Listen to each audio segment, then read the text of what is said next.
Guys, good morning. Ayan, binakasan natin ang ating alkansya.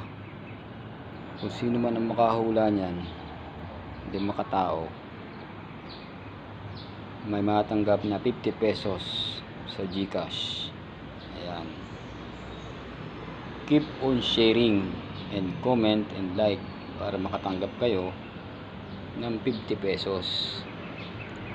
Ayan, 50 pesos mga lods makatanggap natin. May 10 piso, may 20 pesos, ayan, may piso, ayan, ayan guys, oh, may 5 piso, may 25 centavos din yan.